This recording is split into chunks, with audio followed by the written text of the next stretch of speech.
और Bryansk oblast में Ukraine का बड़ा हमला, मिसाइल और ड्रोन गोदाम पर हमले में रूस को भारी नुकसान का दावा है। तो ब्रांस्क ओब्लास्ट में यूक्रेन का बड़ा हमला, मिसाइल और ड्रोन गोदाम पर हमले में रूस को भारी नुकसान का दावा।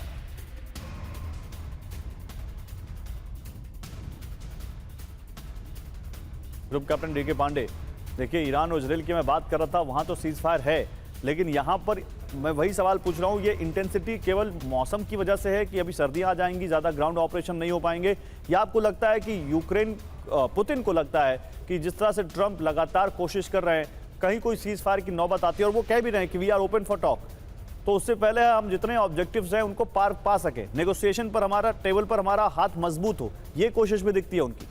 देखिए, एक जो ट्विस्ट आया कहानी में, जब ट्रंप आए तो उनका जो रुख था वो एंटी यूक्रेनियन अटेम्प्ट था, और जो ऑपरेशन हो रहे थे उन्होंने उनकी भर्त्सना की थी कि देश में जो है शक्ति नहीं है, और फिर भी वो लड़ रहा है और उसका भविष्य क्या है। और हमने सबने देखा कि इस प्रकार से जेलेंस्की जब अपने गए उनसे बात करने व्हाइट हाउस में, कैसे उनकी बातें थी। लेकिन जो ट्विस्ट कहानी में आया, जब हेग में नाटो समिट के दौरान साइड लाइन पर 50 मिनट तक दोनों नेताओं यानी कि ट्रंप और जेलेंस्की बीच में वार्ता हुई, और उन्होंने जो है काफी वो हिस्से जो एड्रेस किए जो कि उम्मीद कम थी। लेकिन तीसरी बात जो थी वो ये थी कि यूरोपियन कंट्रीज, नाटो मेंबर्स जो यूरोपियन कंट्रीज हैं, वो एकदम से अकेलापन जो है टोटली आइसोलेटेड फील कर रहे थे। अमेरिका ने कहा था कि आपको अपना खुद सुरक्षा देखनी होगी। तो ऐसे में जो हालात बन रहे थे, वो पूरा का पूरा यूरोपियन खेमा एक हो गया था, अमेरिका एक तरफ हो गया था, और जेलेंस्की बीच में थे कि क्या करूं क्या नहीं करूं, क्योंकि उनके पास जो रिक्वायरमेंट है लड़ने के लिए जरूरी था, लड़ाई तो उन्होंने मोल ले ली, लेकिन वो उनके हाथ जो कठपुतली के रूप में उनके धागे थे,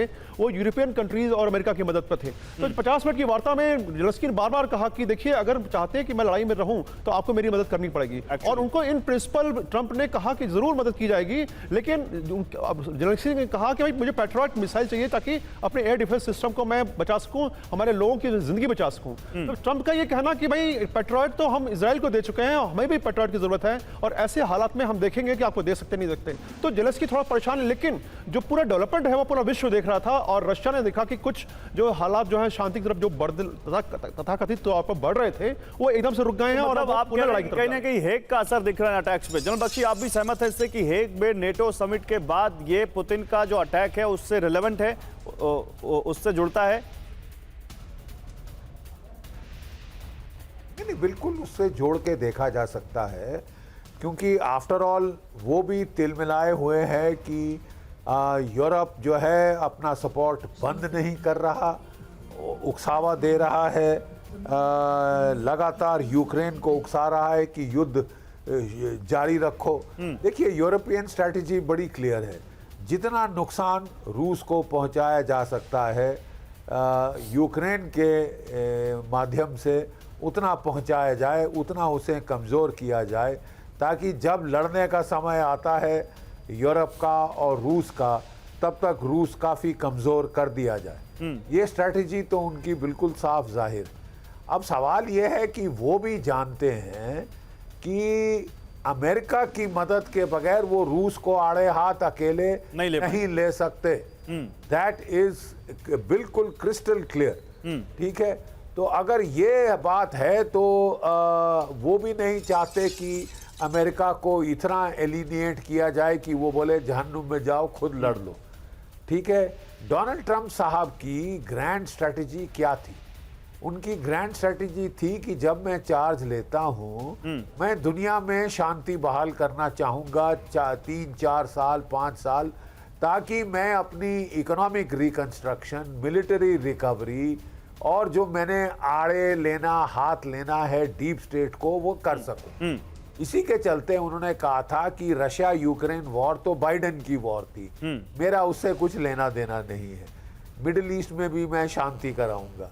और उन्होंने देखिए अब वो कोशिश करी है इजराइल को मदद करके एक दर्जा हासिल करने का, और फिर वो कह रहे हैं कि बस अब बंद हो गया, बंद करो। ठीक है, उनकी स्ट्रैटेजी, ग्रैंड स्ट्रैटेजी तो क्लियर है, लेकिन क्या उनको लोग अपनी ग्रैंड स्ट्रैटेजी फॉलो करने देंगे, ये देखने वाली बात है। ठीक बात है सर। और यूरोप ने तो काफी एक विघटनकारी खेल खेला है इस सारे मामले में, यूक्रेन को उकसाकर, यूक्रेन को वानर सेना की तरह लड़ाकर, और जेलेंस्की को भी समझ नहीं आ रहा कि मेरे लोगों का हित किस में है। वो बड़े खुश हो रहे हैं कि लोग उनको गीदड़ भभकी दे रहे हैं कि हाँ चढ़े जाओ, और वो घोड़े पे चढ़ कर वो लड़ाई करे जा रहे हैं। नुकसान किसका हो रहा है? यूक्रेन की आबादी का, यूक्रेन के शहरों का। कोई शहर खड़ा नहीं रहा, no town is left standing. सब के सब बर्बाद हो चुके हैं, और लड़ाई चलती रही तो बर्बादी ज्यादा यूक्रेन की होगी। बिल्कुल सही बात है। मैन पावर लॉसेस यूक्रेन के ज्यादा हुए हैं, आप लिख कर नहीं, वो आज भी दिख रहा कोई है। almost आज भी जो 5 से अटैक 8 हुआ है जनरल मिलियन बख्शी, लोग तो उसमें यूक्रेन को छोड़ के ही भाग ज्यादा हमला झेलना पड़ा है। रिसीविंग एंड पे वही है। देखिए लेकिन यूक्रेन कैसे पलटवार कर रहा है ये भी दिखाते हैं हम। क्रीमिया से खबर है जहां यूक्रेन ने हमला किया है, ड्रोन से रूसी एयरबेस पर अटैक किया है यूक्रेन ने। यूक्रेन का दावा 3 रूसी हेलीकॉप्टर तबाह कर दिया उसने, एंटी एयरक्राफ्ट मिसाइल सिस्टम भी नष्ट कर दिए। और ये देखिए रात की तस्वीरें हैं जब क्रीमिया पर यूक्रेन ने अटैक किया था। आवाजें सुनिए, आसपास का इलाका विस्फोट और गोलियों की आवाज से दहल उठा। जानते सुना ये पीसीआर।